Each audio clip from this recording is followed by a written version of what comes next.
né du ciel.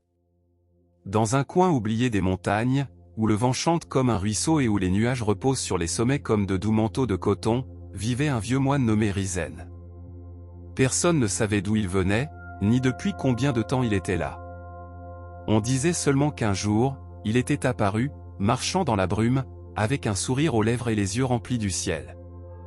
Rizen parlait peu, mais quand il le faisait, sa voix était comme le murmure des feuilles qui tombent. Il disait qu'il n'était pas né d'une femme, ni arrivé par bateau, ni porté par le hasard. « Je suis né du ciel », murmurait-il en préparant son thé. Comme la pluie, comme le chant du vent. Sans commencement, sans fin. Les enfants de la vallée, fascinés par cet homme qui ne vieillissait jamais et qui était toujours en paix, montaient souvent jusqu'à sa cabane faite de bambou et de silence, pour l'écouter raconter des histoires pendant que le soleil se cachait lentement derrière les pins. Un après-midi d'automne, l'un d'eux lui demanda avec curiosité. « Que signifie naître du ciel, maître ?» Rizen ferma les yeux, prit une profonde inspiration et désigna le haut du ciel. « Regarde le ciel, dit-il. A-t-il des bords? A-t-il un propriétaire? Naître du ciel, c'est se souvenir que nous sommes libres comme les nuages, que nous n'appartenons à aucun endroit, et pourtant, nous appartenons à tout. » Et ainsi, il commença à raconter une histoire que peu ont entendue jusqu'au bout, une histoire qui murmure au cœur lorsque tout devient silence. Il y a très longtemps, commença Rizen, il y avait un enfant sans nom. Personne ne l'avait vu arriver. Un matin, il apparut endormi sous un cerisier en fleurs, enveloppé dans un manteau fait de pétales et de lumière. Il ne pleurait pas, ne demandait rien. Il respirait simplement en paix, comme s'il connaissait déjà tous les secrets du monde.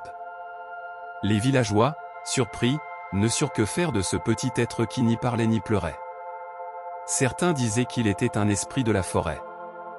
D'autres pensaient qu'il était une bénédiction envoyée du ciel. Personne n'osa lui donner un nom. Peut-être parce que, dans son regard, il semblait déjà posséder tout. L'enfant grandit sans hâte. Il aimait regarder les feuilles danser avec le vent, suivre le vol des insectes et écouter le chant des bols tibétains que les moines faisaient résonner sur la colline. Il ne prononçait pas un mot, mais autour de lui, tout devenait silence. Un après-midi, alors qu'il observait une libellule se poser sur son doigt, une vieille femme s'approcha et lui demanda « Petit, d'où viens-tu » L'enfant leva les yeux, sourit doucement, et pour la première fois, répondit d'une voix douce comme la brise du printemps. « Je suis tombé du ciel, comme toi, comme tous. Mais toi, tu l'as oublié, point, tout devient silence. » Depuis ce jour, les gens du village commencèrent à regarder l'enfant autrement. On ne l'appelait plus « celui qui n'a pas de nom », mais « celui qui se souvient ». Sa présence, silencieuse et légère, était comme un miroir dans lequel chacun pouvait voir quelque chose d'oublié, le rire de l'enfance, la paix d'un après-midi hors du temps, la joie simple d'être. L'enfant passait les saisons à marcher pieds nus dans les champs, à toucher l'eau du bout des doigts et à écouter les secrets du vent. Parfois, il s'asseyait sous un arbre et fermait les yeux pendant des heures. Et même s'il ne parlait pas beaucoup, quand il le faisait, ses mots étaient comme des graines qui tombaient doucement dans le cœur de celui qui écoutait. Un jour, un paysan s'approcha de lui, le visage rempli d'inquiétude. « Ma vie est lourde, lui dit-il.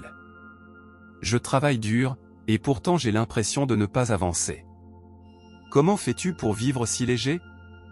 L'enfant sourit, ramassa une petite graine sur le sol, la tint dans la paume de sa main et répondit. « La graine ne force pas à devenir fleur.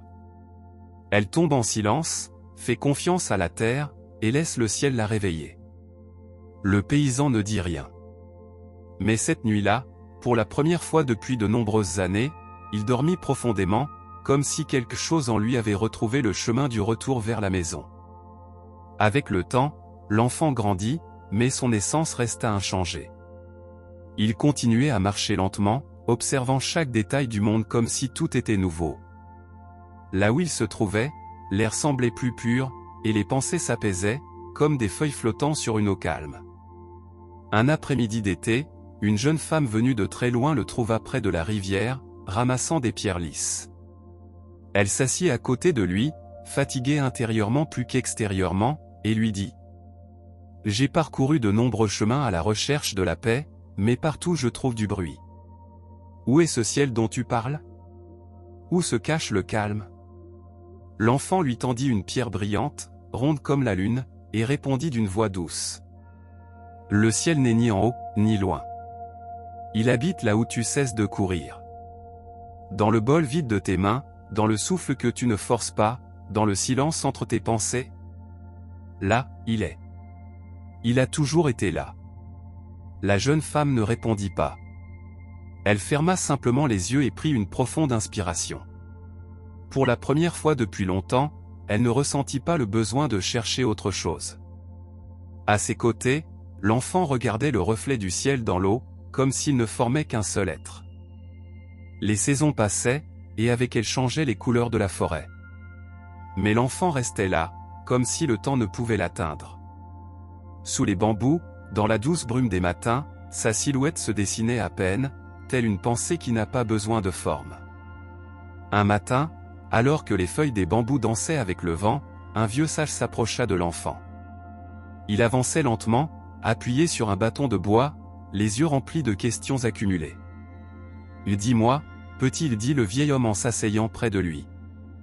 Si nous naissons tous du ciel, pourquoi certains vivent-ils comme s'ils l'avaient oublié ? » L'enfant regarda une feuille tomber en tournoyant lentement, jusqu'à se poser sur la terre. Puis, il répondit doucement. « Parce qu'en naissant, beaucoup tombent amoureux du sol. Ils oublient qu'ils viennent du vent, du silence et de la lumière. Mais le ciel ne cesse jamais de vivre en eux, il attend seulement d'être rappelé. » Le vieil homme ferma les yeux, et une larme tranquille roula sur sa joue. Ce n'était pas de la tristesse, c'était de la reconnaissance. Comme si, dans les paroles de l'enfant, son âme avait entendu quelque chose qu'elle désirait se souvenir depuis des siècles. Le bambou craqua doucement, comme s'il acquiesçait lui aussi. Une nuit sans lune, lorsque le ciel était couvert de nuages doux comme des manteaux, l'enfant s'allongea sur l'herbe humide de la colline. À ses côtés, quelques villageois s'assirent en silence, attirés par la quiétude qui semblait toujours l'entourer. Personne ne parlait. On n'entendait que le murmure lointain du vent dans les branches et le chant nocturne des grillons. L'enfant, les yeux ouverts vers l'obscurité, dit doucement : « Quand le ciel se couvre, il ne cesse pas d'être. Il se cache seulement pour nous apprendre à voir sans les yeux. » Un petit garçon, blotti contre sa mère, lui demanda à voix basse : « Et si j'ai peur quand je ne vois pas la lumière ? » L'enfant né du ciel tourna lentement la tête et le regarda avec une tendresse infinie. « Alors ferme les yeux, lui dit-il. Et ressens. En toi brille une étoile qui ne s'éteint jamais. L'obscurité existe seulement pour que tu t'en souviennes. » La mère caressa les cheveux de son fils, tandis qu'une brise chaude soufflait entre tous, comme si le ciel lui-même était descendu pour les embrasser. Cette nuit-là, un à un, ils s'endormirent là même, sous le ciel invisible, se sentant plus proches que jamais de lui. Au fil des années, l'enfant ne semblait pas vieillir. Son corps grandissait, oui, mais sa présence restait la même, légère comme une plume, profonde comme un puissant fond. Certains disaient qu'il était un envoyé. D'autres, qu'il était le ciel incarné en être humain. Un jour, sans avertissement ni adieu, l'enfant disparut. Comme la brume au lever du soleil, il s'évanouit simplement. Il n'y eut ni trace, ni signe, ni adieu. Seulement un silence plus profond, comme si toute la montagne respirait avec plus de conscience depuis son départ. À l'endroit où il avait l'habitude de s'asseoir, les villageois trouvèrent une pierre lisse portant une inscription simple. « Ne me cherche pas dans la forme. Je suis dans la brise. Dans ton souffle. Dans l'espace entre les pensées. Je suis né du ciel, et là je suis retourné. » Depuis, lorsque quelqu'un dans le village se sent perdu, il s'assoit sous les bambous, ferme les yeux, et se souvient.